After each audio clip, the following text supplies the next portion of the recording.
Oh, now, okay. As soon as I met Jacqui, I knew she and I would be very good friends for a very long time. I knew because that's what she told me. She said it, she said it in an aggressive way, and I was scared of her, so I just went along with her.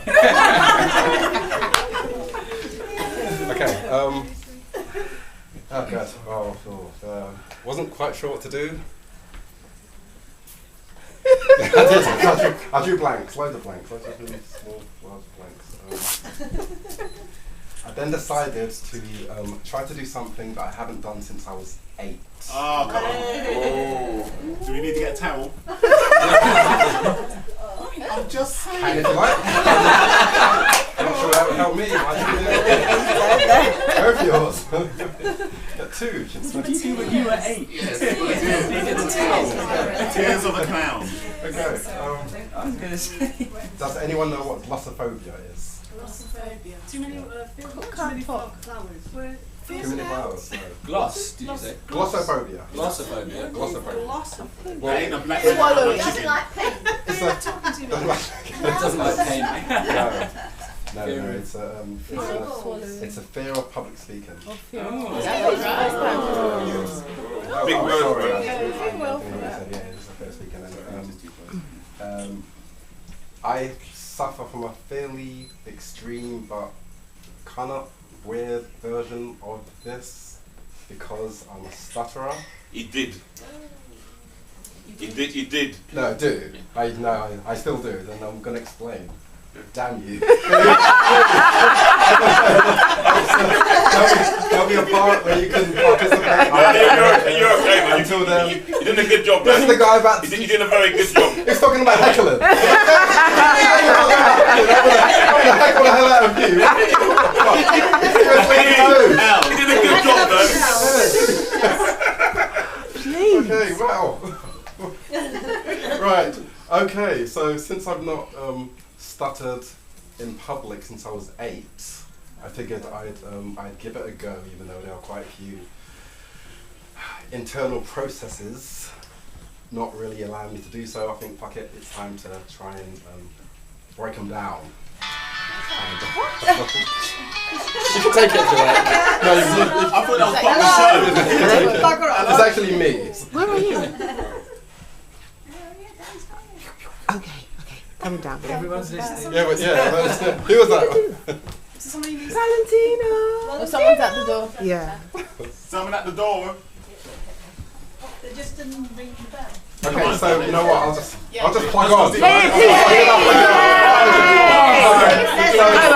So now I've set myself a couple of tasks. The first one is to try to convey to you how severe my stutter is, whilst potentially being fluent the entire time. People say, "Well, you've got to stutter." Well, I don't notice this. I'm like, "Well, yeah, that's part of it." I guess you can say I'm like a fluent stutterer.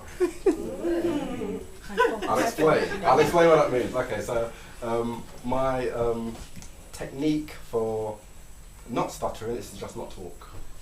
So that means that means I can have something to say, and if I think I'm going to stutter, I just won't do it.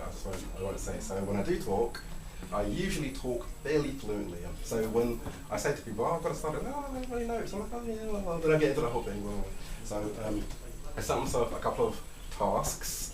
The first one is to do this, to talk about the task, to introduce whatever. I also wrote a poem. I've written a couple of things in one time, but I've not written poetry before. It's not. I'm sure we've So this is my first poem. It's in 2 parts. The first part's quite short, so I've tried to memorize it, and the plan is to recite the poem in my mind without stuttering, or if I do stutter, it'll be fine. I'll just kind of like power through it, and I'll just like get to the end. The second part is quite long, about 10 minutes, but that's something that I've written, and I just intend to just read the words as I've written them, no matter how long it takes me to write to say stuff. So, are you ready? Yeah. Yeah.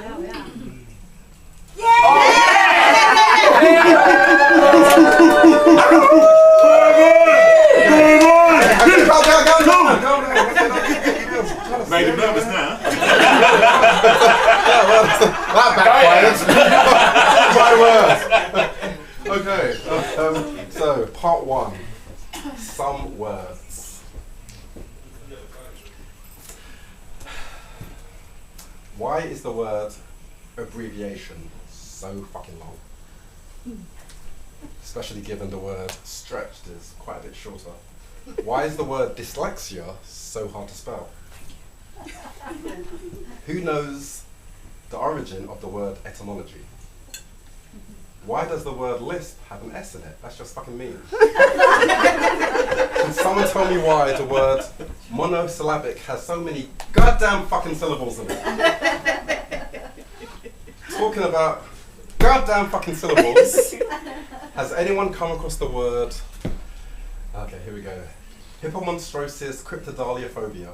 I didn't just make it up, it's a proper word, I'll try and say it again. I possibly only had one of them in me, but I'll try and say it again. Hippomonstrosis cryptodaliophobia. Anyone? Big wave. Anyone? Fear of big waves. Fear of big words, yeah. It's the fear of big words. Wow. For fuck's sake. Someone certainly has had lots of fun making up words, and the relationship I had with words definitely changed when I realised just how fucking ridiculous some of them are. But it's not just about words. Part two. The sum of a word, and you know what? I practiced this. I tried to sort of like read and look up and re-look up, but I got lost. So fuck it. So there's not gonna be Eye contact. There's not gonna be eye contact. It's gonna be me and the page, my words in your ears. I hope that's okay. Never trust a man that doesn't look at you. Go on, Bo. Wow. Thanks for making this easy for me.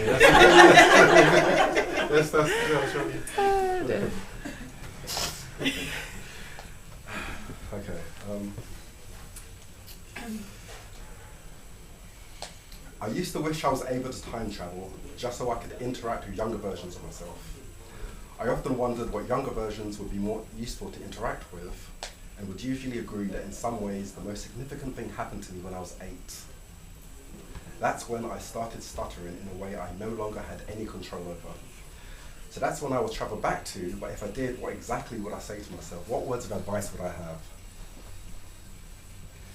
At first draft, that advice probably wouldn't come from a place of acceptance, since this is the person who chose to stutter, and I somehow came to blame all my shortcomings on my speech impediment. I pretty much attributed most of my failed relationships, personal or otherwise, on a chronic and sometimes paralyzing inability to verbally communicate in an effective way. So there was a chance I'd be quite harsh and critical, because come to think of it, I'd finally be face to face with my biggest enemy. In fact, I'd be face to face with my only real enemy. People did things to me that I didn't like, but the effects or significance of those things were fleeting or inconsequential in comparison to the things I continually did to myself. I was prisoner to this child, and I pinned virtually every negative aspect of my character onto him. And since he didn't seem to want to change despite my incessant pleas, I took that to mean that he liked the current situation, which in turn meant he was being confusingly cruel and counterproductive. When I was younger, I wanted to be almost anybody else because of the decision I made to start stuttering. I wanted to be almost anybody else. Anybody who could speak fluently, because that's normal, and I wanted to be normal. It seemed like that's all I wanted. It was only in my 30s I started to regard a child in a potentially more objective way. I started to focus on the child's intention instead of his behaviour and consequent reactions. And 2 years ago, when I was 41, I became overwhelmed by focusing on a previously ignored aspect. I then wanted to time travel just so I could give him an all-embracing hug and offer words of encouragement to let him know in a way that was impossible to misinterpret that everything was going to be okay. I had such good news to tell him. There were so many things in my mental scrapbook I wanted to show him. Some memory highlights, some of my philosophical discoveries. Those things aside, it would be worth bearing the cost of the time travel ticket just to see the look of absolute confusion on his face when I told him that instead of Superman or Luke Skywalker or Steve Austin, or any of the characters he currently revered, he'd come to consider his mum the biggest hero. Oh.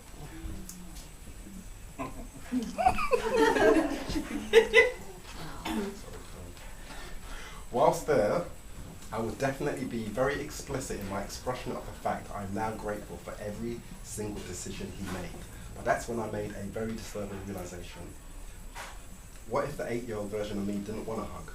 What if he somehow knew what I used to think about him and wouldn't let me come anywhere near him because I actually was the negative factor I erroneously accused him of being? What if he considered me his biggest enemy, his only real enemy? He had more reason to do so. He didn't know any better, whereas I had years of experience and supposed maturity. What if I had demonized my child so consistently over the last 33 years in such a thorough way that I'd severed the most important and valuable connection I could have to anything in a way that was possible or really difficult to repair? I started to cry. For the first time in about 30 years, I found myself crying. I should add, I was crying in a really manly way. It was quite natural.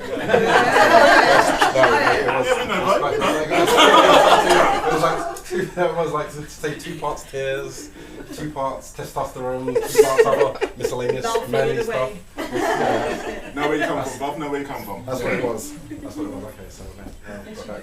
Okay, so after I wallowed in a sufficient amount of self-pity and stopped crying like a little girl, the light at the end of this particular tunnel of self-discovery again overwhelmed me when I saw I was just being paranoid and dramatic. Something that unquestionably represented my 8-year-old self made me know in a way that was impossible to misinterpret that he, it, I would obviously welcome contact because the existence of a future self would prove beyond a doubt that the plan to protect me had worked and nothing else mattered nearly as much. The 8-year-old version of me, in more important ways, was more mature than a 41-year-old.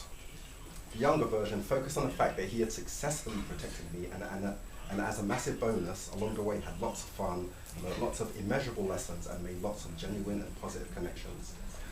All this happened without input from a future self saving the day.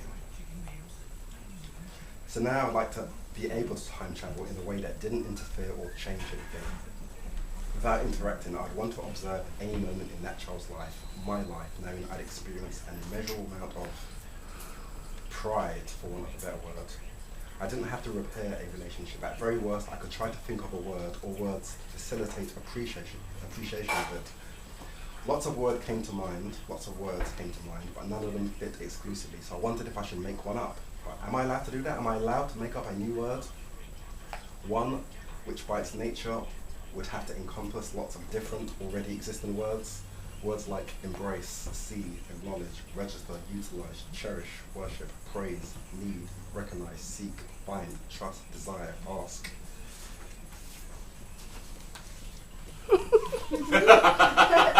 Cradle, nurture, divine, discover, develop, encourage, burnish, discern, perceive, reward, enjoy, explore, kindle, rejoice, promote, enrich, bombard, honor, help, occupy, engage, be, understand, love. This bold new word is EULA. And thinking about it, the very special relationship I had with it produced tears that were, believe it or not, even more manly than before. This new word didn't just incorporate all those others. Just like laser is an acronym made up of light amplification by stimulated emission of radiation, EULA is an acronym and it spells out a reminder of that long list of words you just heard. The ULUA also stands for unconditional love and universal appreciation. I can't help but think that even that falls far short, but it's the best thing I've thought of so far. Hopefully thinking about that or trying to find a better encapsulating alternative will be a lifelong project. I got it tattooed on my arm. The best thing about this is I now know I don't even need this word. I never did because my subconscious, which includes the 8-year-old version of me, possibly doesn't need anything in return, but that seemed to make the word fit even more. That was a glimpse of absolute lucidity. Amongst other things, I saw all too clearly that I disputed the truthfulness of I'm okay, you're okay. It's more, I'm a vessel of near infinite beauty, creativity, wonder, compassion, and energy. You're a vessel of near infinite beauty, creativity, wonder, compassion, and energy. It's not quite as catchy, but I think it's more objective. I'll end this here, but before I go, I would like to sincerely thank everyone I've met before because you helped create this moment, as well as say thank you to all those I met tonight, and that I will meet tonight, because you're going to help create future moments. And an extra special thank you to Jacqui, whose unique combination of beauty, creativity, wonder, compassion, and energy created the opportunity for this platform. In fact, I'd like to make a toast. I haven't got a glass yet. Where's my glass? Hand me a drink. Thank you. So, to the tie that binds all of us, long may you continue to do so. Yep, yep. To Jacqui, cheers. Thank you. Jacqui. Byron, stunning. Cheers. I'm gonna Thank you, cry. you've been a beautiful audience. And well done, Byron.